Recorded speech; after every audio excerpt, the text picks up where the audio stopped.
మా latest videos కోసం మా ఈ తెలుగు న్యూస్ ఛానల్ సబ్స్క్రైబ్ చేసి గంట సింబల్ యాక్టివేట్ చేసుకోండి. రేపే మార్గశిర పౌర్ణమి గురువారం. ఇది ఈ సంవత్సరంలోని ఆఖరి పౌర్ణమి. ఈరోజు ఆడవాళ్ళు పొరపాటున ఈ కూర వండినా తిన్నా చేతిలో చిల్లి గవ్వ కూడా మిగలదు. పైగా అప్పుల పాలైపోతారు. అంతేకాకుండా ఈ పౌర్ణమి మార్గశిర లక్ష్మీవారంతో కలిసి వచ్చింది. ఈరోజు తెలియక ఈ కూరను తింటే లక్ష్మీదేవి ఆగ్రహానికి గురి కావాల్సి వస్తుంది. ఆడవాళ్ళు తెలుసో తెలియకో ఈ కూర పొరపాటున వండినా కానీ తిన్నా కానీ ఆర్థిక సమస్యలు వస్తాయి. లక్ష్మీదేవి అనుగ్రహం పోయి చేతిలోని ధనం మొత్తం పోతుంది. ఒకరి దగ్గర చెయ్యి చాచి అప్పులు చేయాల్సిన పరిస్థితులు వస్తాయి. కాబట్టి ఎట్టి పరిస్థితుల్లోనూ కూడా ఈ పౌర్ణమి రోజు ఇంట్లో ఆడవారు పొరపాటున కూడా ఈ కూర వండకండి, తినకండి. బయట కూడా తినకండి. అంటే చాలామంది బయట నుండి కర్రీస్ కొని తెచ్చుకుంటూ ఉంటారు కదా. అలా కర్రీస్ అనేవి కొని తెచ్చుకోవటం కానీ, ఈ కూరలను వండుకోవటం కానీ, లేదా బయట హోటల్స్లో రెస్టారెంట్స్లో తినటం కానీ చేయకూడదు. ఎందుకంటే ఈ మార్గశిర మాసం అంటేనే ఎంతో పవిత్రమైన మాసం. మాసానాం మార్ష శీర్షోహం అని శ్రీకృష్ణ పరమాత్మ భగవద్గీతలో చెప్పాడు కదా. అందుకే ఈ మార్గశిర పౌర్ణమి అనేది నార్మల్ రోజుల్లో వచ్చే పౌర్ణమి కంటే కూడా రెట్టింపు శక్తితో కూడుకుని ఉంటుంది. ఈ మార్గశిర పౌర్ణమి అనేది ఎప్పుడు వస్తుందా అని చెప్పి ఎంతోమంది మహానుభావులు, ఋషులు, మునులు 1000 కళ్ళతో ఎదురు చూస్తూ ఉంటారు. ఇంతటి పవిత్రమైన రోజున తెలియక ఈ కూర తింటే మహాపాపం తగులుతుందని శాస్త్రాలలో ఉంది. కనుక అస్సలు ఈ పౌర్ణమి రోజు ఈ కూరను తినకూడదు. మరి ఇంతకీ ఈ మార్గశిర పౌర్ణమి రోజు ఏ కూరను తినకూడదు అనే విషయాన్ని ఇప్పుడు మనం ఈ వీడియోలో వివరంగా తెలుసుకుందాం. ఫ్రెండ్స్, ఈ వీడియో మీకు కంటపడింది అంటే లక్ష్మీదేవి యొక్క అనుగ్రహం అనేది మీ అందు ఉంది కాబట్టి ఈ వీడియో మీకు కంటపడిందని చెప్పి భావించి వీడియోని ఎక్కడా కూడా స్కిప్ చేయకుండా చివరి వరకు చూస్తే ప్రయత్నం చేయండి. అప్పుడే మీకు పూర్తి వివరాలు అనేవి తెలుస్తాయి. ఇక ఆలస్యం చేయకుండా వీడియోలోనికి అయితే వెళ్ళిపోదాము. వీడియోలోనికి వెళ్లే ముందు ఓం శ్రీ మహాలక్ష్మీదేవియే నమః అని ఒక చిన్న కామెంట్ చేయండి. అలాగే ఈ వీడియోకి ఒక లైక్ కొట్టడం మర్చిపోవద్దు. మార్గశిర పౌర్ణమిని కోరల పౌర్ణమి అంటారు. ఈ రోజే దత్తాత్రేయ జయంతిని మరియు అన్నపూర్ణాదేవి జయంతిని జరుపుకుంటారు. ఈ పౌర్ణమి రోజు మీరు ఉదయాన్నే త్వరగా నిద్రలేవండి. ఈరోజు మీరు ఉదయాన్నే లెగిచి చక్కగా వాకిలంతా కూడా నీట్గా క్లీన్ చేసుకుని మంచిగా ముగ్గు పెట్టుకుని పసుపు కుంకుమ చల్లుకొని వాకిలికి ఈరోజు వేపాకు మండలు పెట్టండి. అంటే మీ ఇంటికి గేట్ ఉంటుంది కదా, ఆ గేటుకు వేపాకు మండలు పెట్టండి. మనం విడి రోజుల్లో అయితే మామిడి ఆకులు, తమలపాకులు, బంతిపూలు ఇట్లా తోరణాలుగా కట్టుకుంటూ ఉంటాం. కానీ ఈ పౌర్ణమి రోజు వేపాకు తోరణాలు కట్టుకోవటం వల్ల ఎటువంటి చెడు శక్తులు, ఎటువంటి నకారాత్మక శక్తులు అనేవి మీ ఇంట్లోకి అడుగు పెట్టకుండా ఉంటాయి. అంత శక్తివంతంగా ఈరోజు వేపాకు తోరణాలు అనేవి పనిచేస్తాయి. కనుక ఈ పౌర్ణమి రోజు గేటు ముందు 2 వేపాకు మండలను పెట్టండి. తర్వాత మీరు ఇంట్లోకి వచ్చిన తర్వాత ఒక బకెట్ నీళ్లు తీసుకుని బకెట్ నీళ్ళల్లో కాస్తంత రాళ్ల ఉప్పును వేసి ఆ రాళ్ల ఉప్పు కలిపిన నీటితో ఇల్లంతా కూడా శుభ్రపరచుకోండి. ఎందుకు అంటే రాళ్ల ఉప్పు అనేది చెడుని తీసివేయడానికి, నెగిటివిటీని తీసివేయడానికి, ఇంట్లో ఉండే నెగిటివిటీతో పాటుగా జ్యేష్ఠాదేవి కూడా మురికి నీటి రూపంలో బయటికి వెళ్ళిపోవడానికి కూడా ఉపయోగపడుతుంది. కనుక ఉప్పు నీళ్లతో ఇల్లంతా శుభ్రం చేసుకోండి. మార్గశిర పౌర్ణమిని హిందువులు ఎంతో ఘనంగా జరుపుకుంటూ ఉంటారు. ఈరోజు కోరలమ్మను, దత్తాత్రేయ స్వామి వారిని, అన్నపూర్ణాదేవిని, లక్ష్మీదేవిని పూజిస్తారు. ఈ పౌర్ణమి రోజు స్త్రీలు కొన్ని తప్పులు చేయకూడదు. అవి ఏమిటి అంటే ఈరోజు ఆడవారు గుమ్మాన్ని తొక్కటం, గుమ్మం మీద కూర్చుని తలదువ్వటము, గుమ్మం మీద కూర్చొని పూలుమాల కట్టుకోవటము, గుమ్మం మీద కూర్చొని తినటము, గోర్లు కత్తిరించటము వంటి పనులు చేయరాదు. అలాగే ఈరోజు స్త్రీలు అకారణంగా ఏడవకూడదు, అనవసరపు మాటలు మాట్లాడకూడదు. పౌర్ణమి రోజు పాలను మీ చేతిలో డైరెక్ట్గా ఎవ్వరికీ ఇవ్వకూడదు, కింద పెట్టి తీసుకోమని చెప్పాలి. పొరపాటున ఈ పౌర్ణమి రోజున ఈ తప్పులు చేశారంటే 7 జన్మల దరిద్రం పడుతుంది. జీవితంలో సుఖ సంతోషాలు అనేవి లేకుండా పోతాయి. ఈ కోరల పౌర్ణమి రోజున ఆడవారు, మగవారు, పిల్లలు, పెద్దలు అందరూ కూడా తెల్లటి రంగులో ఉండే దుస్తులు ధరిస్తే చాలా మంచిది. లక్ష్మీదేవి అనుగ్రహం కలుగుతుంది. ఎవరైతే మానసిక సమస్యలతో బాధపడుతూ ఉన్నారో వారు ఈరోజు తెల్లటి దుస్తులు ధరిస్తే చాలా మంచి జరుగుతుంది. ఆరోగ్యం కూడా కలిసి వస్తుంది. ఐశ్వర్యం కూడా కలిసి వస్తుంది. పరమ పవిత్రమైన ఈ పౌర్ణమి రోజున ప్రతి ఒక్కరూ కూడా ఒక లేత నేరేడు ఆకును కానీ లేదా ఒక లేత వేప ఆకును కానీ తింటే చాలా మంచిది. ఎలాంటి అనారోగ్య సమస్యలు రాకుండా ఉంటాయి. ఏమీ లేదు, ఈ కోరల పౌర్ణమి రోజున ఒక నేరేడు ఆకును కానీ వేప ఆకును కానీ తెచ్చుకొని మీ ఇష్టదైవం ముందు పెట్టి మీ శక్తి కొలది పూజించండి. పూజ పూర్తయిపోయిన తర్వాత ఆ ఆకును తీసి దానిలో కొంచెం తేనె లేదా పంచదార లేదా బెల్లం ముక్క కలిపి తినేయండి. మీ ఇంట్లో ఎంతమంది ఉంటే అన్ని ఆకులను తెచ్చి దేవుడి ముందు పెట్టి పూజ చేసుకొని ఆ తర్వాత ప్రశాంతంగా స్వీకరించి తినండి. అసలు పూజ చేసే అంత సమయం లేదనుకునేవారు ఆ దేవుని తలుచుకుని నేరేడు ఆకును కానీ వేప ఆకును కానీ తినవచ్చు. మీరు తినగలిగితే అలా డైరెక్ట్గా తినేయండి, లేదంటే తేనె కానీ పంచదార కానీ బెల్లం కానీ కలుపుకొని తినండి. ఇలా కోరల పౌర్ణమి రోజు ఎవరైతే ఈ ఆకును తింటారో వారి ఒంటిలో ఉండే దరిద్రమంతా కూడా గంటలో పోతుంది. ధనం కలిసి వస్తుంది. మీ దశ మారిపోతుంది. వాతావరణంలో మార్పుల వలన ఎటువంటి ఆరోగ్య సమస్యలు రాకుండా ఉంటాయి. ఒంట్లోని చెడంతా కూడా పోతుంది. లక్ష్మీ కటాక్షం కలుగుతుంది. ధన ధాన్యాలకు లోటనేదే రాదు. కనుక అందరూ ఈ మార్గశిర పౌర్ణమి రోజున నేరేడు ఆకును కానీ వేప ఆకును కానీ తినండి. మంచి ఆరోగ్యాన్ని, ఐశ్వర్యాన్ని, ఆనందాన్ని పొందండి. పౌర్ణమి చాలా శక్తివంతమైనది. పౌర్ణమి అనేది శూన్యతిథి.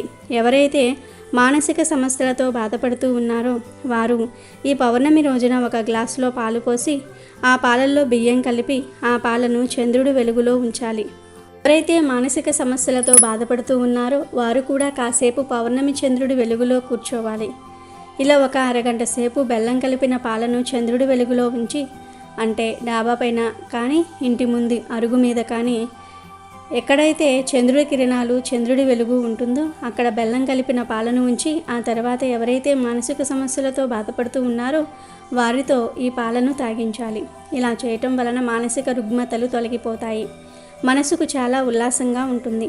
మనుషులు యాక్టివ్గా మారిపోతారు. కనుక మానసిక రుగ్మతలు ఉన్నవారు తప్పక ఈ పరిహారం చేసుకోండి. చాలా చక్కటి మంచి ఫలితాలు వస్తాయి. ఇక ఈ పౌర్ణమి రోజు ఉదయం మరియు సాయంత్రం ఇంట్లో ఆడవారు తప్పనిసరిగా దీపారాధన చేయాలి.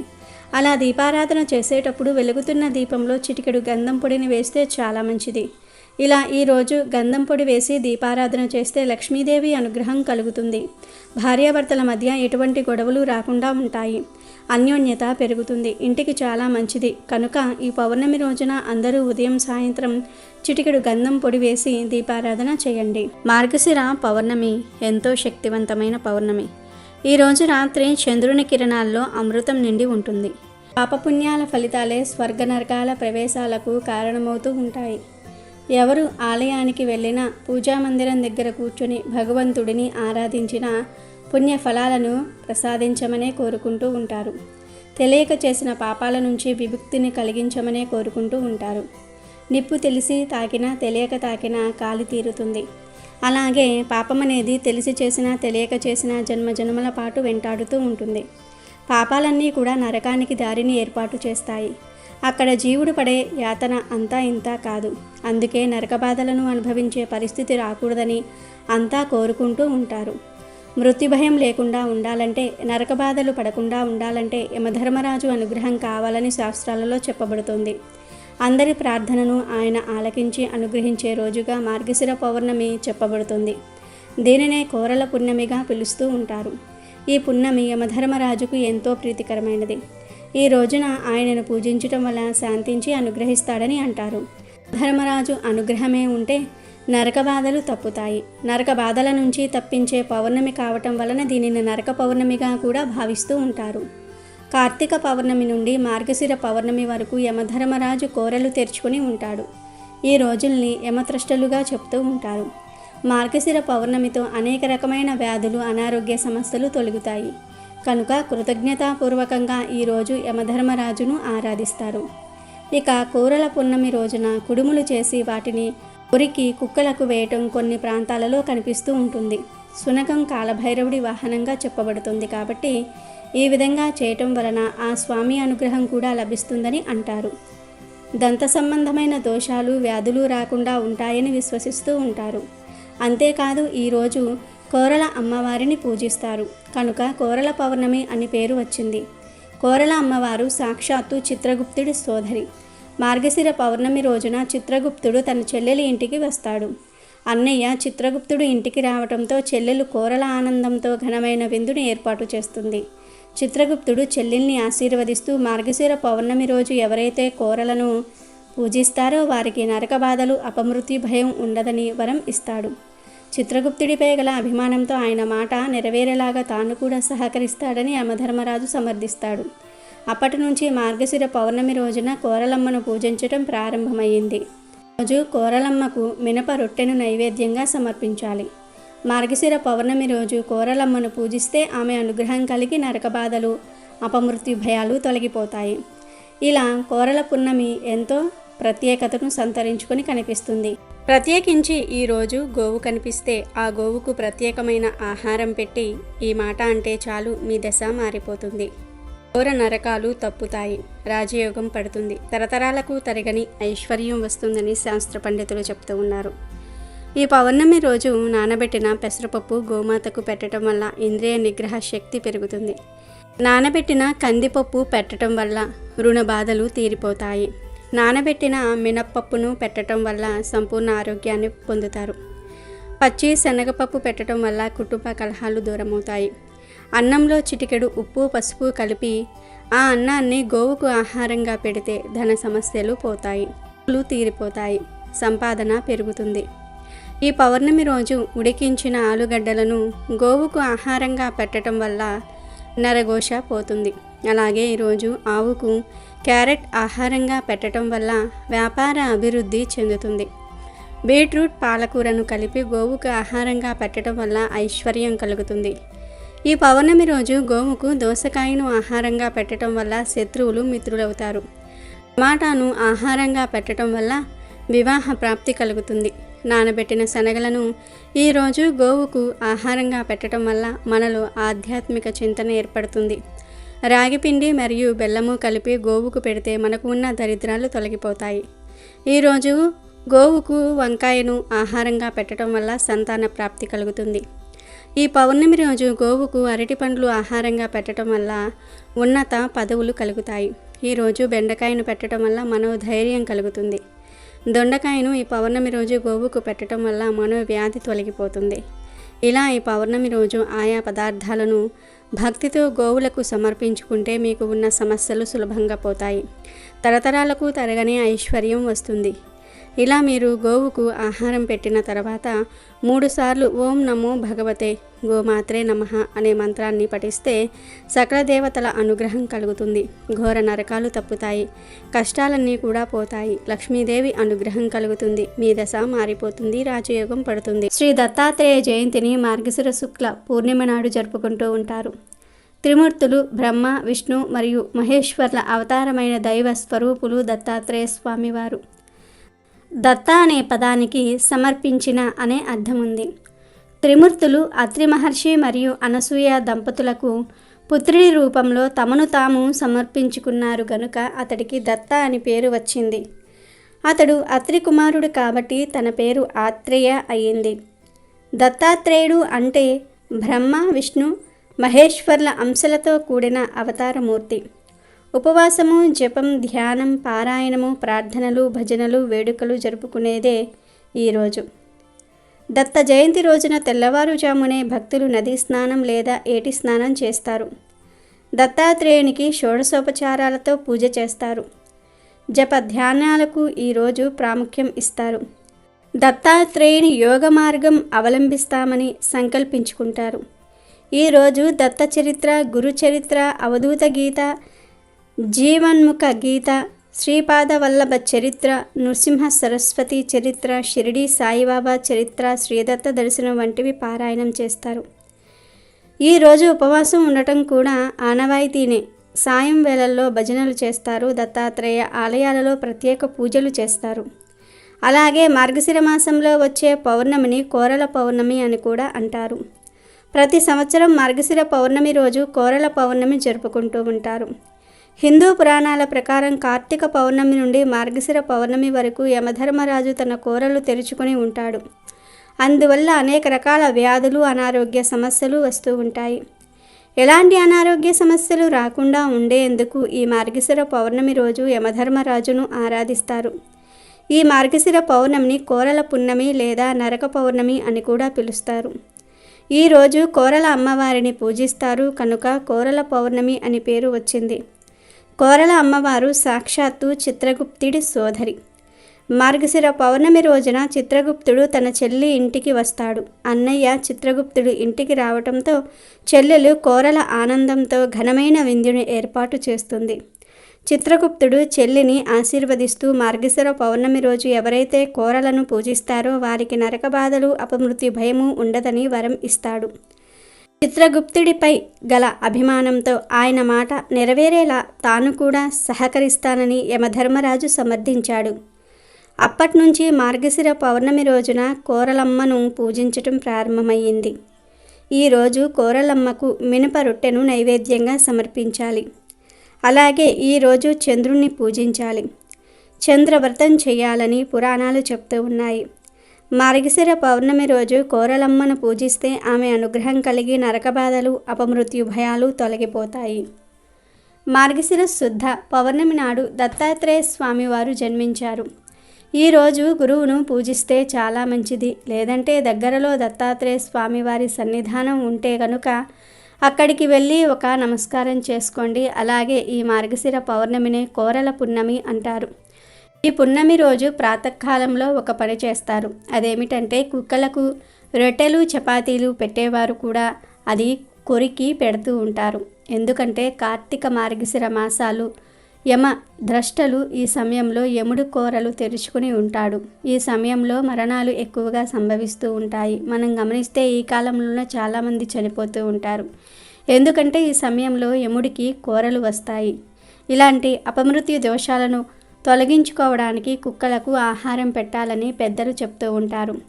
ఇంకొక విషయం ఏమిటంటే సంవత్సరంలో ఒక్కసారైనా సరే రోడ్ల మీద తిరిగే కుక్కలకు ఆహారం పెట్టాలి. కుక్కలకు ఒక్కసారి ఆహారం పెట్టినా అవి ఆ మనిషిని మర్చిపోవు. ఒక్కసారి కుక్కకు ఆహారం వేశారంటే మళ్ళీ ఆ కుక్క మిమ్మల్ని చూసినప్పుడు తోక ఊపుతుంది, మిమ్మల్ని గుర్తుపడుతుంది. అందులోనూ కొరికిన ఆహారాన్ని కుక్కకు ఆహారంగా పెడితే అది ఆ మనిషిని అస్సలు మర్చిపోదు. ఆ కుక్క ఇక ఆ మనిషిని కరువదు, ప్రమాదాలు తగ్గిపోతాయి. అందుకని మార్గశిర పౌర్ణమి రోజు కుక్కలకు ఆహారం పెడుతూ ఉంటారు. కొన్ని ప్రాంతాలలో చపాతీలు రొట్టెలు పెడతారు. మరికొన్ని ప్రాంతాల వారు కుడుములు పెడతారు. ప్రత్యేకించి ఈ కోరల పౌర్ణమి రోజు పెళ్ళైన ఆడవాళ్ళు కుక్కలకు చపాతీలను లేదా రొట్టెలను లేదా కుడుములను పెడితే భర్తకు ఉండే అపమృత్యు దోషాలు తొలగిపోతాయని, భర్తకంతా మంచే జరుగుతుందని పండితులు చెప్తూ ఉన్నారు. ఇవి పెట్టడం కుదరని వారు ఈరోజు కొంచెం అన్నంలో పెరుగు కలిపి ఉప్పు లేకుండా ఆ పెరుగన్నాన్ని పెట్టినా కూడా అద్భుత ఫలితాలు వస్తాయి. అపమృత్యు దోషాలు పోతాయి. ఐశ్వర్యం సిద్ధిస్తుంది. అసలు ఏదీ లేని వారు మీకు అందుబాటులో ఉన్న ఏదో ఒక ఆహారాన్ని పెట్టినా చాలా మంచి జరుగుతుంది. కనుక ఈరోజు ఇంట్లో అందరూ కూడా కుక్కలకు ఆహారం పెట్టకపోయినా ఇంటి ఇల్లాలు మాత్రం తప్పనిసరిగా పెట్టాలని శాస్త్రాలు చెప్తూ ఉన్నాయి. కుదిరితే పిల్లలు, భర్త అందరూ కలిసి కుక్కలకు ఏదో ఒక ఆహారాన్ని పెట్టండి. ఇంట్లో పెంచుకునే కుక్కలకు కాదు, రోడ్ల మీద తిరిగే కుక్కలకు మాత్రమే పెట్టాలి. ఇలా కుక్కలకు ఆహారం పెట్టడం వలన మీకు అపమృత్యు దోషాలు ఉండవు. ఇంట్లో అన్ని శుభాలే జరుగుతాయి. ముఖ్యంగా పెళ్ళైన స్త్రీలు కుక్కలకు ఆహారం పెట్టడం అస్సలు మరువవద్దు. ఈ పౌర్ణమి రోజే దత్త జయంతిని జరుపుకుంటూ ఉంటారు. హిందూ పురాణాల ప్రకారం శ్రీ మహావిష్ణువు అవతారాల్లో దత్తావతారం 6వ అవతారం. ఈ దత్తరూపం అసామాన్యమైనది. త్రిమూర్తుల లక్షణాలు, త్రిమూర్తుల తత్వాలు మూర్తి భవించి ఉద్భవించినదే దత్తావతారం అని పండితులు చెప్తూ ఉంటారు. హిందూ పంచాంగం ప్రకారం ప్రతి సంవత్సరము మార్గశిర మాసంలో శుద్ధ పూర్ణిమ నాడు దత్తాత్రేయ జయంతిని భారతదేశ వ్యాప్తంగా ఘనంగా జరుపుకుంటూ ఉంటారు. ఈ దత్తాత్రేయుణ్ణి శివుడు, బ్రహ్మ, మహేశ్వరుని అవతారంగా భావిస్తూ ఉంటారు. ప్రతి సంవత్సరం ఆయన జన్మదినం సందర్భంగా భక్తులు ఆయన ఆశీర్వాదం పొందేందుకు దత్తుణ్ణి ఆరాధిస్తూ ఉంటారు. పురాణాల ప్రకారం మార్గశిర పూర్ణిమ నాడు అత్రి, అనసూయ దంపతులకు త్రిమూర్తుల వరం యొక్క ప్రభావం వల్ల దత్తుడు జన్మించాడు. దత్తం అంటే ఇచ్చినవారు అని అర్థం. అత్రి కుమారుడు కావటంతో ఆత్రేయుడయ్యాడు. ఈరోజు పవిత్రమైన నదులలో స్నానం చేసి దత్తాత్రేయుడిని పూజిస్తే మంచి ఆయురారోగ్యం లభిస్తుందని భక్తుల నమ్మకం. అలాగే పేదలకు దానం చేస్తే ఖచ్చితంగా శుభ ఫలితాలు వస్తాయని పండితులు చెప్తూ ఉంటారు. దత్త జయంతిని మధ్యాహ్నం వేళ కాకుండా పూర్ణిమ రాత్రి జరుపుకోవటం మంచిదని పెద్దల వాక్కు. పౌర్ణమి నాడు దత్తుని పాలల్లో అభిషేకించి మనసులోని కోరికలను ఆయనకు తెలియజేస్తే విజయములు చేకూరుతాయి. దత్తాత్రేయ స్వామిని పూజిస్తే భూత ప్రేత పిశాచాలు బాధించవు, గురుగ్రహ దోషాలు తొలగిపోతాయి. దత్తాత్రేయ స్వామిని పూజిస్తే విద్యార్థులకు స్వామి అనుగ్రహంతో చదువు బాగా వస్తుంది. సప్త ఋషులలో ఒకరైన అత్రి మహర్షి అనసూయ దంపతులకు మార్గశిర పూర్ణిమ రోజున త్రిమూర్తుల అంశతో దత్తాత్రేయుడు జన్మించాడు. సృష్టికర్త బ్రహ్మ సృష్టికి ముందుగా అత్రిని సృష్టించారు. అత్రి మహా తపస్సంపన్నుడు. అత్రికి కర్దమ ప్రజాపతి కూతురు అనసూయతో వివాహం జరుగుతుంది. అనసూయ మహాపతివ్రతగా పేరు తెచ్చుకుంది. ఒకసారి త్రిమూర్తులు మానవ రూపంలో అత్రి మహర్షి ఆశ్రమానికి వచ్చారు. వారు ఆశ్రమంలో కాలు మోపగానే భూమి పులకిస్తుంది. జంతువులు పక్షులు ఆనందంగా కేరింతలు కొడతాయి. పూలతో నిండిన చెట్టు కొమ్మలు పరవశంగా అటు ఇటు ఊగుతాయి. ఆహ్లాదకరమైన వాతావరణంలో ఆనందంతో కేరింతలు కొడుతున్న ఋషి బాలుని చూసిన త్రిమూర్తులు మనం కూడా కొంతకాలం అత్రి ఆశ్రమంలో ఉండాలి అని అనుకుంటారు. ఆశ్రమానికి వచ్చిన అతిథులకు అత్రి దంపతులు సకలోపచారాలు చేసి ఆతిథ్యం స్వీకరించమని కోరతారు. అయితే ఆతిథ్యం స్వీకరించడానికి త్రిమూర్తులు ఒక షరతు పెడతారు.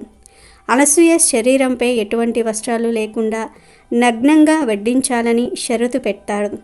వచ్చిన వారు సాక్షాత్తు త్రిమూర్తులేనని గ్రహించిన అనసూయ తన మంత్రశక్తితో త్రిమూర్తులను పసిపిల్లలుగా మార్చి వారికి ఆశ్రమంలో స్నానం ఇచ్చి ఆకలి తీరుస్తుంది. ఆశ్రమంలో త్రిమూర్తులు ఆనందంగా గడుపుతూ ఉంటారు. సరస్వతి, లక్ష్మి, పార్వతులు భర్తలను వెతుక్కుంటూ అత్రి మహర్షి ఆశ్రమానికి వస్తారు. పసిపిల్లలుగా ఉన్న తమ భర్తలను గుర్తించలేక తమ భర్తలకు యథారూపమివ్వమని అనసూయాదేవిని కోరుకుంటారు. అప్పుడు అనసూయ తన మంత్రశక్తితో త్రిమూర్తులకు యథారూపమిస్తుంది. అత్రి దంపతుల భక్తి, వారు చూపించిన పుత్ర వాత్సల్యానికి మెచ్చి త్రిమూర్తుల అంశతో 3 పిల్లలుగా జన్మించేటట్లు త్రిమూర్తులు వరమిస్తారు. తర్వాతి కాలంలో మహా తపస్సంపన్నుడైన అత్రి మహర్షి నేత్రం నుంచి బ్రహ్మచంద్రుడిగా జన్మిస్తాడు.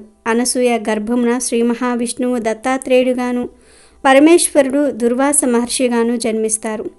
శ్రీ మహావిష్ణువు అంశతో జన్మించిన దత్తాత్రేయునిలో బ్రహ్మ మహేశ్వర్ల శక్తి కూడా ప్రవేశించి దత్తాత్రేయుడు మహాజ్ఞానిగా మారుతాడు. మార్గశిర మాసం అనేది చాలా గొప్ప మాసం. ఈ మాసంలో భక్తి శ్రద్ధలతో లక్ష్మీదేవిని ఆరాధిస్తూ ఉంటారు. ముఖ్యంగా మార్గశిర గురువారాలలో లక్ష్మీవార వ్రతాలు చేస్తారు. లక్ష్మీదేవిని బాగా పూజిస్తారు. ఈ మార్గశిర మాసం మధ్యలో వచ్చేది మార్గశిర పౌర్ణమి. అంటే మార్గశిర మాసం మొత్తం 30 రోజుల పాటు ఉంటుంది. కరెక్ట్గా మధ్యలో 15వ రోజున పౌర్ణమి వస్తుంది. ఈ మార్గశిర పౌర్ణమి పరమ పవిత్రమైనది, చాలా శక్తివంతమైనది. ఈ పౌర్ణమినే కోరల పౌర్ణమి అని అంటారు. ఈరోజు దత్త జయంతిని జరుపుకుంటారు. అందులోనూ ఈ పౌర్ణమి ఆదివారంతో కలిసి వస్తుంది. ఇలా కలిసి వచ్చే రోజుకు చాలా శక్తులు వస్తాయి.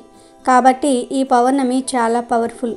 ఈ పౌర్ణమి ఒక్క రోజున మీరు ఉదయాన్నే నిద్రలేచి శుచిగా స్నానం చేసుకొని ఇంటిని శుభ్రం చేసుకొని ఇంటి ముందు ముగ్గు పెట్టి గుమ్మానికి పసుపు రాసుకొని కుంకుమ బొట్లు పెట్టి ఆ తర్వాత చక్కగా లక్ష్మీదేవిని పూజించి దద్దోజనాన్ని కానీ పొంగలిని కానీ నైవేద్యం పెట్టండి.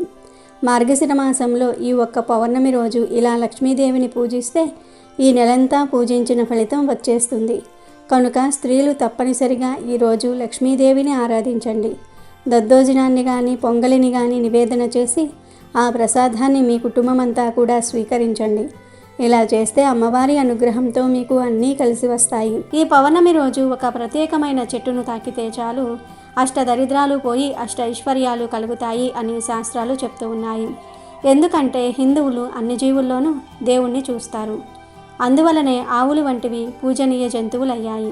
అలాగే కొన్ని పర్వతాలు పుణ్యస్థలాలు అయ్యాయి. కొన్ని నదులు పుణ్య నదులు అయ్యాయి. వాటికి ఆ పవిత్రత ఏ విధంగా వచ్చిందో వివరించే కథలు కూడా పురాణాలలో ఉన్నాయి. అలాగే చెట్లల్లో కూడా దేవుణ్ణి చూశారు. కొన్ని చెట్లల్లో దేవతా వృక్షాలు ఉన్నాయి. నిజానికి చెట్లు భూమి మీద సౌరశక్తిని గ్రహించుకునే కేంద్రాలలో ఒకటి. అవి మనకు కాయలు, పండ్లు, పువ్వులు, ఔషధాలు ఇవ్వటంతో పాటు వంట చెరుకు వంటివి ఇచ్చి మానవాళి మనుగడకు ఎంతగానో తోడ్పడుతూ ఉన్నాయి. కానీ చెట్లకు మనుషుల మాదిరి ఆనందము, బాధ వంటివి ఉంటాయని మనువు పేర్కొన్నారు. అది ఆధునిక విజ్ఞాన శాస్త్ర రీత్యా కూడా నిరూపితమైంది. భారతీయ ఋషుల సైతం కొన్ని వృక్షాలను పవిత్రమైనవిగా పేర్కొన్నారు. ఇక ఆర్యులు చెట్లతో మహాప్రకృతి శక్తులను పూజించేవారు. దేవతా వృక్షాలుగా పేర్కొనే వాటిల్లో కొన్నిటికి అద్భుతమైన ఔషధ శక్తులు ఉండటం విశేషం. చాలా ఏళ్లుగా తగని మొండి రోగాలు కూడా ఔషధాలకు తగ్గుతాయి. అయితే కొన్ని మొక్కలను తాకితేనే దౌర్భాగ్యం, దరిద్రం పోతాయని మన శాస్త్రాలు చెప్తూ ఉన్నాయి. అంతేకాదు కొన్ని రకాల మొక్కలు దగ్గరకు వెళ్ళి నిలబడితే చాలు మనశ్శాంతి కలుగుతుంది. ఇంకొన్ని రకాల మొక్కల దగ్గరకు వెళ్ళి గాలి పీల్చుకుంటే ఆరోగ్యం మెరుగుపడుతుందని ఆయుర్వేద గ్రంథాలు చెప్తూ ఉన్నాయి. కనుక మొక్కలు చాలా విశేషమైనవి. ప్రతి మొక్క గొప్పది. దేని ప్రత్యేకత దానికే ఉంటుంది. ఈ భూమి మీద పనికిరాని మొక్క అనేదే లేదు. మనం పిచ్చి మొక్కలుగా చూసే మొక్కల్లోనే ఆయుర్వేదంలో కొన్ని రకాల మందులు చేస్తారు. ఒక రకమైన మొక్కకు ఒక్కొక్క రకమైన విశిష్టత ఉంటుంది. అందుకే చెట్ల గొప్పతనాన్ని గుర్తించిన మన ఋషులు చెట్లను మన సంస్కృతిలో ఒక భాగంగా చేశారు. చెట్లను పూజించమని చెప్పారు. ఇక ఈ పౌర్ణమి రోజున ప్రత్యేకంగా మామిడి చెట్టును తాకితే చాలు తరతరాలకు తరగని ఐశ్వర్యం వస్తుందని మన శాస్త్రాలు చెప్తూ ఉన్నాయి. కాబట్టి అత్యంత శక్తివంతమైన ఈరోజు మీరు మామిడి చెట్టును తాకితే మీకు తిరిగిలేని రాజయోగం పడుతుంది. మన హిందూ సాంప్రదాయంలో మామిడి చెట్టుకు ఎంతో ప్రాధాన్యత ఉంటుంది. మామిడి చెట్టు కూడా ఒక దేవతా వృక్షమే. రామాయణం, మహాభారతం, ఇతర పురాణాల్లో దీని ప్రస్తావన ఉంది. మామిడి చెట్టు పండు ప్రేమకు, సంతాన సాఫల్యతకు సహనంగా భావిస్తారు. ఏ శుభకార్యమైనా మామిడి తోరణాలు కట్టకుండా ప్రారంభం కావు. ఈ ఆకులకు ఎక్కువ మంది చేరిన చోట ఏర్పడే కాలుష్యాన్ని తొలగించే గుణం ఉందని మన పెద్దలు చెప్తూ ఉంటారు. మామిడి పండును వేదాలలో స్వర్గపు ఫలం అని కూడా అంటారు. భాగవతంలో మందర పర్వతం మీద మామిడి చెట్టు ఉందని చెప్పబడింది. శివుడు ఆగ్రహానికి గురై ఒక సందర్భంలో పార్వతీదేవిని శపించగా భూలోకానికి వచ్చిన పార్వతీదేవి ఒక మామిడి చెట్టు కింద మట్టితో శివలింగాన్ని చేసి పూజించినట్లుగా పురాణాలు చెప్తూ ఉన్నాయి. కాబట్టి మామిడి చెట్టును హిందువులు పవిత్ర వృక్షంగా పూజిస్తారు. ఈరోజు అనగా ఈ పౌర్ణమి రోజు మామిడి చెట్టును తాకితే చాలు మీ కష్టాలు, సమస్యలు పోతాయి, అష్టైశ్వర్యాలు కలుగుతాయి. ఈరోజు ఎక్కడ మామిడి చెట్టు కనిపించినా ఆ చెట్టుకు చెంబుతో కొన్ని నీళ్లు పోసి తర్వాత చెట్టుకు నమస్కారం చేసుకుని 11 సార్లు ఆ చెట్టును తాకండి. అలా తాకేటప్పుడు మీ కోరిక చెప్పుకుంటే ఆ కోరిక త్వరగా నెరవేరుతుంది. ఇలా చేసిన తర్వాత ఆ చెట్టు దగ్గర అంటే ఆ చెట్టు కింద కాసేపు కూర్చొని ఇంటికి వెళ్ళండి. ఇదంతా చేయకపోయినా ఈ అద్భుతమైన రోజు ఎవరైతే కేవలం మామిడి చెట్టును తాకితే ఆ చెట్టు ద్వారా అందులోని అద్భుత శక్తులు మీలోనికి ప్రవేశించి మీ దశ మారిపోతుంది. సకల దేవతలు దీవిస్తారు. మీలోని నెగిటివ్ శక్తులను ఈ చెట్టు లాగేసుకుంటుంది. మంచి పాజిటివ్ ఎనర్జీని మీకు అందిస్తుంది. ఇలా ఈరోజు చేస్తే మీ కష్టాలు, బాధలు పోయి తరతరాలకు తరగని ఐశ్వర్యం కలుగుతుంది. అత్యుత్తమ ఔషధ గుణాలు ఉన్న చెట్లల్లో మామిడి చెట్టు ఒకటి. ఆ విషయాన్ని అనాది కాలంలోనే భారతీయులు గుర్తించి దాన్ని పవిత్ర వృక్షంగా భావించి పూజించడం మొదలుపెట్టారు. ఈ చెట్టు కేవలం పండ్లు ఇచ్చే వృక్షం మాత్రమే కాదు, సాక్షాత్తు లక్ష్మీదేవి స్వరూపమని మన శాస్త్రాలు చెప్తూ ఉన్నాయి. లక్ష్మీదేవికి ఎంతో ఇష్టమైన చెట్లలో మామిడి చెట్టు ఒకటి. దీనిని కల్పవృక్షంతో సమానంగా చూస్తారు. కోరిన కోరికలు తీర్చే కామధేనువు లాంటిది. ఈ మామిడి చెట్టు పాలసముద్రం మదనం సమయంలో పుట్టిన కొన్ని విశేషమైన వస్తువుల్లో మామిడి కూడా ఒకటని, అందుకే ఇది దేవతలకు ప్రీతిపాత్రమైనదని ఒక నమ్మకం ఉంది. యజ్ఞ యాగాదుల్లో పూర్ణాహుతి ఇచ్చేటప్పుడు మామిడి సమిధలలోనే వాడుతూ ఉంటారు. అగ్నిదేవునికి సమర్పించడం ద్వారా దేవతలు తృప్తి చెందుతారని, యజమానికి ఆయుష్, ఆరోగ్యము సిద్ధిస్తాయని వేద పండితులు చెప్తూ ఉంటారు. ఎండిన మామిడి పుల్లలతో హోమం చేస్తే వచ్చే పొగ ఇంటిని శుద్ధి చేస్తుందని, ఎలాంటి క్రిమికీటకాలు, వైరస్లు దరి చేరవని ఆయుర్వేదం కూడా బలపరుస్తుంది. ఇంత పవిత్రమైన మామిడి చెట్టును ఇలా ఈరోజు తాకటం వల్ల మిమ్మల్ని ఈ చెట్టు నరకం నుండి తప్పిస్తుందని మన శాస్త్రాలు చెప్తూ ఉన్నాయి. కాబట్టి మానవుని నరకం నుండి తప్పించే వృక్షం మామిడి వృక్షం. మరణించాక నరక బాధలు ఉండకూడదు అనుకుంటే ఈ పౌర్ణమి రోజు మీరు తప్పక మామిడి వృక్షాన్ని తాకండి, శుభ ఫలితాలను పొందండి. ఇక ఈరోజు పొరపాటున కూడా కొన్ని కూరలను వండకూడదు, తినకూడదు. ఆడవారు ఈరోజు ఏదో ఒక కూరలే అని చెప్పి వండేస్తూ ఉంటారు. ఈరోజు కేవలం నాన్ వెజ్ వండకుండా ఉంటే సరిపోతుందిలే అని అనుకుంటూ ఉంటారు. మనం వండుకునే కూరలనేవి మన శరీరానికి ఎంతో ఆరోగ్యాన్ని ఇస్తాయో అదేవిధంగా మన యొక్క గ్రహ స్థితిగతులలో కూడా మార్పును కలిగిస్తాయి. ముఖ్యంగా కొన్ని పర్వదినాలలో ఏ కూరలు వండాలి, ఏ కూరలు వండకూడదు అనేది కూడా మనకు తప్పనిసరిగా తెలిసి ఉండాలి. కాబట్టి ఈరోజు ఎట్టి పరిస్థితుల్లోనూ కూడా పొట్లకాయను వండకూడదు. ప్రత్యేకించి కొన్ని శాస్త్రాలలో ఇలా ఈ పౌర్ణమి రోజు పొట్లకాయ తినకూడదు అని చెప్పి రాయటం జరిగింది. కాబట్టి ఈరోజు పొట్లకాయ తినటం వల్ల మన జీవితం అంతా కూడా సంవత్సరాల పాటు కష్టాలు అనుభవించాల్సి వస్తుంది. కాబట్టి ఈరోజు ఎట్టి పరిస్థితుల్లోనూ కూడా పొట్లకాయ అనేది ఇంటికి తెచ్చుకోకూడదు, వండుకోకూడదు, తినకూడదు. కొంతమంది రసంలో, సాంబార్లో, పొట్లకాయ పచ్చడి రూపంలో, కూర రూపంలో ఇలా రకరకాలుగా వండుకుంటూ ఉంటారు. నార్మల్ డేస్లో ఎలా అయినా వండుకోవచ్చు. కానీ ఈ పౌర్ణమి రోజు మాత్రం పొట్లకాయ అనేది ఎట్టి పరిస్థితుల్లోనూ కూడా వండకూడదు అన్న విషయాన్ని గుర్తుంచుకోండి. ఇక తర్వాత కూరగాయ వచ్చేసి వంకాయ. వంకాయ అంటేనే మనకు వాతానికి సంబంధించింది. అంతేకాకుండా కొంచెం గ్యాస్ట్రిక్ ప్రాబ్లం ఉన్నవాళ్ళు, పొట్టలో సమస్యలు ఉన్నవాళ్ళు వంకాయ త్వరగా తినరు. ముఖ్యంగా కొన్ని గ్రహాలకు కూడా వంకాయ అనేది అంకితం చేయబడుతుంది. కాబట్టి వంకాయ అనేది ఈ పౌర్ణమి రోజు ఇంటికి కొని తెచ్చుకోవటం కానీ, లేదంటే వంకాయ కూర వండుకోవటం కానీ, పచ్చడి చేసుకోవటం కానీ, వంకాయ పులుసు చేసుకోవటం కానీ ఎట్టి పరిస్థితుల్లోనూ కూడా చేయకూడదు. ముఖ్యంగా వంకాయను వండకూడదు, ఇంటికి తెచ్చుకోకూడదు, తినకూడదు అన్న విషయాన్ని గుర్తుంచుకోండి. తరువాత కూరగాయ వచ్చేసి పప్పు. పప్పు అంటేనే కొన్ని గ్రహాలకు అంకితం చేయబడుతుంది. ఈరోజు నార్మల్ కందిపప్పు అంటే పసుపు రంగులో ఉండే కందిపప్పు అయితే తినవచ్చు. కానీ ఈరోజు ఎరుపు కందిపప్పు అనేది ఇంటికి తెచ్చుకోకూడదు, వండకూడదు, తినకూడదు. చాలామంది నార్మల్ కందిపప్పులో కంటే కూడా ఎర్రపప్పులో విటమిన్స్ ఎక్కువగా ఉంటాయి, పైగా చాలా తేలికగా ఉడికిపోతుందని చెప్పి తెచ్చుకుంటారు, వండుకుంటారు. విడి రోజుల్లో ఈ ఎర్ర కందిపప్పు వండుకోవచ్చు, కానీ ఈ పౌర్ణమి రోజు వండుకోకూడదు.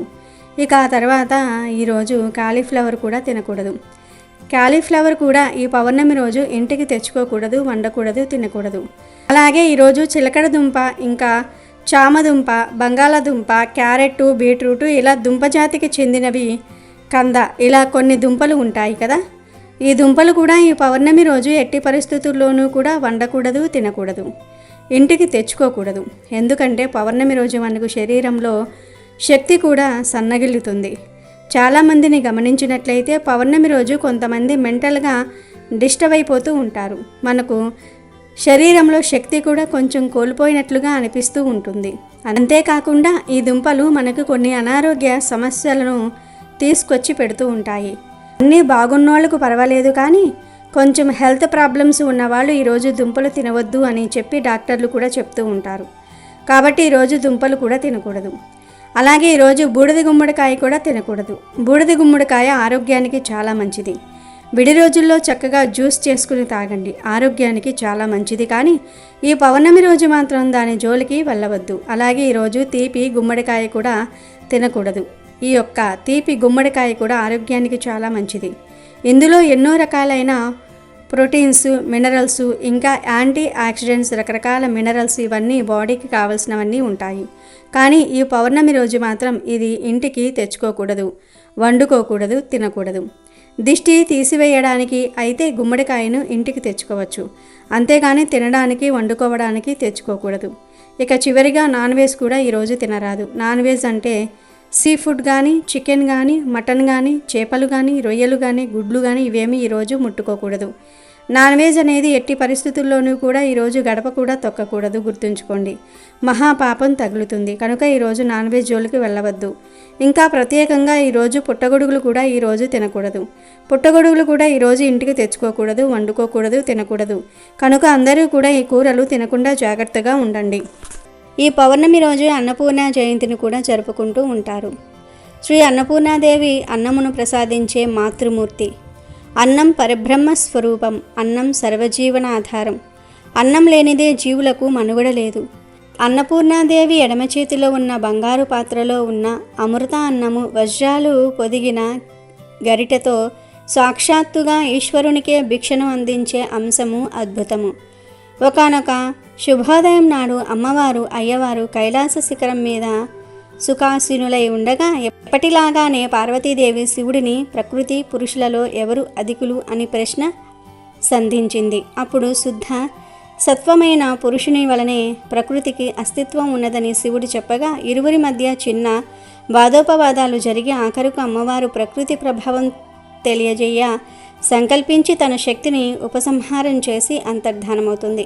దానితో పోషణ లేక లోకాలన్నీ కూడా అల్లకల్లోలమైపోతాయి. కానీ తన దృష్టిలో ఉన్న జీవులన్నీ ఆకలితో అలమటిస్తూ ఉంటే తట్టుకోలేక అమ్మవారు కాశీ పట్టణంలో తానే గరిట పట్టుకుని వండి కోట్లాను కోట్ల జీవులకు వండి పెట్టడం మొదలుపెట్టింది. శివ ఘనమంతా ఆకలికి తట్టుకోలేక ఆహాకారాలు చేస్తూ ఉంటే తనను నమ్ముకున్న వారి బాధ చూడలేక ఏ ఆకలి దప్పులు లేని నిరతి ఆనంద స్వరూపుడు అయిన శివుడు భిక్షాటనకై భిక్షపాత్ర తీసుకుని కాశీకి వెళ్ళి అన్నపూర్ణ చేతిలో అన్నం స్వీకరిస్తాడు. అప్పుడు ఇద్దరిలో ఎవరు అధికులు కారని ప్రకృతి పురుషులిద్దరూ అన్నింటా సమానమని చాటి చెప్పి మరలా కైలాసానికి వెళ్ళిపోతారు. అలా కాశీలో అన్నపూర్ణగా అమ్మ శక్తి నిలిచింది.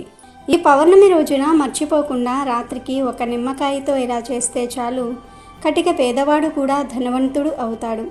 మీ సమస్యలన్నీ కూడా తీరిపోయి మీకు మంచి జరుగుతుంది. నిమ్మకాయ ఎంతో శక్తివంతమైనది. మానవుని తలరాతను మార్చగలిగే శక్తి నిమ్మకాయకు ఉంది. నిమ్మ చెట్టు దేవతా వృక్షం.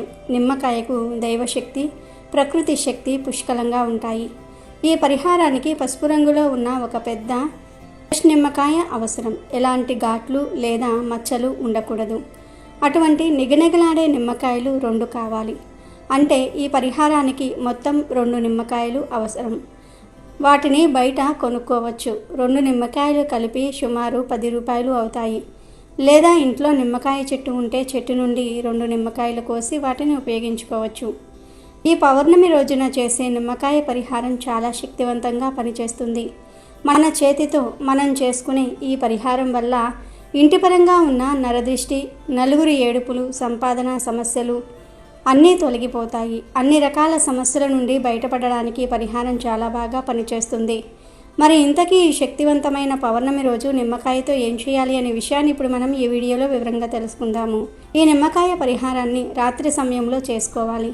సాయంత్రం 6 గంటల నుండి రాత్రి 11 గంటల వరకు చేసుకోవచ్చు. నిమ్మకాయతో ఈ చిన్న పరిహారం చేయటం వలన పట్టిందల్లా బంగారంగా మారుతుంది. మీకు ఉన్న అప్పుల సమస్యలు, ఆర్థిక సమస్యలు తొలగిపోతాయి. మీరు సంతోషంగా ఉండడానికి, ఉద్యోగ ప్రయత్నాలు ఫలించడానికి, వివాహం కాని వారికి వివాహం జరగడానికి, సంతానం లేని వారికి సంతానం కలగడానికి, ఆరోగ్యము ఆయుష్ పెరగడానికి, ఇలా అన్ని రకాలుగా మీకు మేలు జరుగుతుంది. అంతేకాదు ఈ పౌర్ణమి రోజు నిమ్మకాయతో రహస్యంగా ఈ చిన్న పరిహారం చేస్తే మీ అదృష్టం మారి లక్షలు కాదు కోట్లు వచ్చి పడతాయి. మీ దరిద్రమంతా కూడా తొలగిపోతుంది. కటిక పేదవాడు కూడా ధనవంతుడు అవుతాడు. మనల్ని పట్టి పీడిస్తున్న అనారోగ్య సమస్యలు, మానసిక సమస్యలు, ఇంట్లో తరచూ గొడవలు, ఆర్థిక ఇబ్బందులు, అప్పుల బాధలు, భార్యాభర్తల మధ్య కలహాలు, అత్తాకోడళ్ల పోరు, ఆడబిడ్డల పోరు, ఇలాంటి సమస్యలు మన మనసును ప్రశాంతంగా ఉండనివ్వవు. ఒక్కోసారి భగవంతుణ్ణి కూడా నిందిస్తూ ఉంటాం. భగవంతుడా, మేం ఏం పాపం చేశాం, ఎందుకు మమ్మల్ని ఇంతగా ఏడిపిస్తూ ఉన్నావు అని మనసుకు అనిపిస్తుంది. ఎవరికన్నా చెప్పుకుంటే వాళ్ళు నవ్వుకుంటారేమో, చులకన చేస్తారేమో, అన్ని బాధలు మనలోనే దాచుకొని సతమతమవుతూ ఉంటాం. అలాంటి సమస్యలు ఏమన్నా ఉన్నా సరే ఈ నిమ్మకాయ పరిహారంతో చిటికెలో మాయమైపోతాయి. ఎందుకంటే నిమ్మకాయ ఎంతో శక్తివంతమైనది. మానవుడి తలరాతను మార్చగలిగిన శక్తి నిమ్మకాయకు ఉందని శాస్త్రాలు చెప్తూ ఉన్నాయి. బ్రహ్మ రాసిన రాతను బ్రహ్మ కూడా మార్చలేకపోయినా నిమ్మకాయతో చేసే పరిహారం తలరాతను మార్చగలదు. నిమ్మకాయతో చేసే పరిహారాలు అద్భుతమైన ఫలితాలను ఇస్తాయి. పౌర్ణమి పరిహారాలకు ప్రసిద్ధి. పెద్ద పెద్ద మహానుభావులు కూడా పౌర్ణమి కోసం ఎదురు చూస్తారు. అందులోనూ ఈ పౌర్ణమి కొన్ని అద్భుత యోగాలతో కలిసి వచ్చింది. ఇలా కలిసి రావటం చాలా శక్తివంతమైన విషయం. కాబట్టి తప్పకుండా ఈ రోజున నిమ్మకాయ పరిహారం చేయండి. కొంతమందిని దరిద్రం పట్టి పీడిస్తుంది. ఏలినాటి శని పట్టిందేమో అనిపిస్తుంది. చేసే పనుల్లో లాభాలు రాకపోవటము, చదువుకున్న ఉద్యోగాలు రాకపోవటము, కుటుంబంలో గొడవలు, పిల్లలకు అనారోగ్య సమస్యలు వంటివి ఉంటాయి. ముఖ్యంగా నరదృష్టికి నల్లరాళ్ళు కూడా పగిలిపోతాయి. మనం ఎంత జాగ్రత్తగా ఉన్నా, ఎంత తెలివితేటలు ఉన్నా, ఎంత సంపద ఉన్నా నరదృష్టి ముందు ఏమీ చేయలేం. ఎందుకంటే జనాల ఏడుపులు చాలా భయంకరమైనవి. పాత బట్టలు కట్టుకున్నా కొత్తవిగా చూడటం, పచ్చడి తిన్నా పరమాన్నంలా భావించటం, బాధల్లా ఉన్నా సంతోషంగా కనిపించటం వంటివి ఉంటాయి. ఎదుటివారు, ఇరుగు పొరుగు వారు ఎప్పుడూ దృష్టి పెడుతూ ఉంటారు. వీళ్ళు ఏం చేస్తూ ఉన్నారు, ఎక్కడికి వెళ్తూ ఉన్నారు, ఏం కొనుక్కుంటున్నారు, బంగారం చేయించుకుంటున్నారా, అందంగా ఉన్నారా అని చూస్తూ ఉంటారు. ఇలాంటి నరదృష్టి వల్ల చాలా సమస్యలు వస్తాయి. నరదృష్టి వల్ల ఎన్నో సమస్యలు వస్తాయి. ఆస్తులు అమ్ముకోవటము, అప్పుల పాలవ్వటము, మానసికంగా శారీరకంగా బలహీనపడటం, తరచూ ఆసుపత్రుల చుట్టూ తిరగటం వంటివి జరుగుతూ ఉంటాయి. అలాంటి వాటన్నిటికీ నిమ్మకాయ తిరిగిలేని సమాధానం ఇస్తుంది. ఎవరైతే మిమ్మల్ని నాశనం కావాలని కోరుకుంటూ ఉన్నారో ఆ చెడంతా వాళ్ళకే తిప్పికొట్టేలాగా, దిష్టంతా పోయేలాగా ఈ నిమ్మకాయ పరిహారం అద్భుతంగా పనిచేస్తుంది. ఈ పౌర్ణమి రోజుకు సరిసమానమైన పరిహారం ఈ నిమ్మకాయ పరిహారం. దీన్ని అస్సలు వదులుకోవద్దు. దీనికి 10 రూపాయలు మాత్రమే ఖర్చు అవుతుంది. వేలకు వేలు ఖర్చు చేయవలసిన పని లేదు. నమ్మకంతో చేయండి, అప్పుడే ఫలిస్తుంది. నమ్మకం లేకపోతే అది విషంతో సమానం. ఈరోజు అనగా ఈ పౌర్ణమి రోజు గోర్లు కొరుక్కోవటము, షేవింగ్ చేసుకోవటము, క్రాఫ్ట్ చేయించుకోవటము, జుట్టు కత్తిరించుకోవటము, తలకు నూనె రాసుకోవటము వంటి పనులు రేపు ఒక్కరోజు చేయకండి. దరిద్రం పడుతుంది. ఇక్కడ మనం నిమ్మకాయతో చేయాల్సిన 2 పరిహారాల గురించి చెప్పుకుందాం. మీరు అందులో ఏదో ఒకటి చేసుకుంటే సరిపోతుంది. మొదటిగా 2 నిమ్మకాయలు పసుపు రంగులో ఉండేవి తీసుకోండి. తాజాగా ఉండాలి. అలా 2 నిమ్మకాయలు తీసుకొని ఒక నిమ్మకాయకు కాటుక అంటే నలుపు రంగులోనికి మారేలాగా పూర్తిగా పుయ్యండి. లేదా అక్కడక్కడ బొట్లు పెట్టండి. కాటుక లేకపోతే నల్లటి మసి ఉంటుంది కదా, ఆ మసిని కూడా పుయ్యవచ్చు. లేదా ఐబ్రో పెన్సిల్, కాజల్, కాటుక ఇలా ఏదో ఒకటి రాసి నిమ్మకాయను నల్లగా మార్చండి. తర్వాత ఇంకో నిమ్మకాయకు కుంకుమలో కాస్త రోజ్ వాటర్ లేదా నీరు కలిపి పేస్ట్ లాగా చేసి పుయ్యండి. ఎరుపు నిమ్మకాయ దిష్టిని, దోషాన్ని, చెడును లాగేస్తుంది. నలుపు నిమ్మకాయ జాతక దోషాలను, గ్రహ దోషాలను తొలగించేస్తుంది. గ్రహాలను మనకు అనుకూలంగా చేస్తుంది. ఇలా ఒక నిమ్మకాయకు కాటుక, ఇంకొక నిమ్మకాయకు కుంకుమ రాసి ఈ 2 నిమ్మకాయలను ఒక ప్లేట్లో పెట్టుకొని లేదా అరిచేతిలో పెట్టుకొని మీ ఇంట్లో ప్రతి రూమ్లో అంటే వంటగది, బెడ్రూము, హాలు, ఇంటి చుట్టూ ఉన్న ఆవరణలో ఒక్కసారి తిరగండి. అలా తిరిగేటప్పుడు చెడు అంతా వెళ్ళిపోవాలి, దోషాలన్నీ పోవాలి, ఏదైనా పీడలు ఉంటే పోవాలి అని సంకల్పం చెప్పుకోండి. ఆ తర్వాత ఆ నిమ్మకాయలను ఎవరూ తొక్కని చోట కానీ లేదా డ్రైనేజీలో, పారే నీటిలో లేదా ఏదైనా చెట్టు మొదట్లో దూరంగా విసిరివేయండి. అప్పుడు ఆ చెడంతా కూడా వెళ్ళిపోతుంది. ఇది మొదటి పరిహారం. ఇక రెండవ పరిహారం ఏమిటి అంటే ఏమీ లేదు. ఈ పౌర్ణమి రోజు రాత్రి సమయంలో 2 నిమ్మకాయలను తీసుకొని ఆ 2 నిమ్మకాయలను ఒక ప్లేట్లో పెట్టండి. పెట్టే ముందు ఆ ప్లేట్లో ఒక గుప్పెడు ఉప్పును కూడా వేయండి. ఉప్పు వేసి ఆ ఉప్పు మీద 2 నిమ్మకాయలను పెట్టండి. ఉప్పు మరియు నిమ్మకాయలు ఈ 2 కూడా ఎంతో శక్తివంతమైనవి మరియు లక్ష్మీదేవికి ఎంతో ఇష్టమైనవి. ఈ పౌర్ణమి రోజు వీటికి మరిన్ని శక్తులు వస్తాయి కనుక ఇలా ఉప్పు మీద 2 నిమ్మకాయలను పెట్టండి. ఆ తర్వాత 4 లవంగాలను తీసుకొని ఈ 2 నిమ్మకాయల మీద 2 లవంగాలను గుచ్చండి. ఆ తర్వాత ఈ ప్లేట్ను తీసుకుని వెళ్ళి మీ ఇంటి మెయిన్ డోర్ గుమ్మానికి కుడివైపున పెట్టండి. తర్వాత 2 కర్పూరం బిళ్ళలను తీసుకొని 2 నిమ్మకాయల మీద లవంగాల మధ్యలో ఇక్కడ వీడియోలో చూపిస్తున్న విధంగా పెట్టండి. తర్వాత అగ్గిపుల్ల సహాయంతో ఈ కర్పూరం బిళ్ళను వెలిగించండి. అవి వెలుగుతున్నంతసేపు మీరు ఆ నిమ్మకాయలకు మీ కోరికను చెప్పుకోండి. మాకు ఈ కష్టం ఉంది, ఈ సమస్య ఉంది, ఆ సమస్య పోవాలి, మాకు ధనం కలిసి రావాలి, మా జీవితం అద్భుతంగా మారిపోవాలి, మేము కూడా అందరిలాగా ఆనందంగా జీవించాలి అని సంకల్పం చెప్పుకోండి. కర్పూరం కాలినప్పుడు లవంగాలు కాలినా తప్పేమీ లేదు. కర్పూరం ఆహుతి అయిపోయాక ఆ ప్లేట్ను అలా వదిలేసి మీరు మీ పనులను చూసుకోండి. ఈ పరిహారాన్ని కేవలం రాత్రి సమయంలోనే చేయాలి. ఇక ఆ నిమ్మకాయలను, ఉప్పును, లవంగాలను మరునాడు ఉదయం తీసి ఏదైనా ఒక పెద్ద పచ్చటి చెట్టు మొదట్లో పడేయాలి. ఇలా ఈ పరిహారం చేసుకుంటే చాలా అద్భుతమైన ఫలితాలు కలుగుతాయి. ఇలా ఈ 2 పరిహారాలు లేదా వీటిల్లో ఏదైనా ఒక పరిహారం చేసుకుంటే మీ ఇంటి పరంగా వ్యక్తిగతంగా ఉన్న చెడు మొత్తం కూడా పోయి లక్ష్మీదేవి మీ ఇంట్లో స్థిర నివాసం ఏర్పరచుకుంటుంది. మీ జీవితం ప్రశాంతంగా మారుతుంది. ఇది చాలా శక్తివంతంగా పనిచేస్తుంది. ఈ నిమ్మకాయ పరిహారం వలన మీకు ఉన్న అప్పుల సమస్యలు, ఆర్థిక సమస్యలు తొలగిపోతాయి. పట్టిందల్లా బంగారంగా మారుతుంది. ఉద్యోగ ప్రయత్నాలు ఫలించడానికి, వివాహం కాని వారికి వివాహం జరగడానికి, సంతానం లేని వారికి సంతానం కలగడానికి, ఆరోగ్యం, ఆయుష్ పెరగడానికి ఇలా అన్ని రకాలుగా మీకు మేలు జరుగుతుంది. అమెజాన్లో బెస్ట్ డిస్కౌంట్స్ కోసం వీడియో డిస్క్రిప్షన్లో లింకు ఉంది, చూడండి. అలాగే మా టెలిగ్రామ్ ఛానల్ సబ్స్క్రైబ్ చేసుకోండి.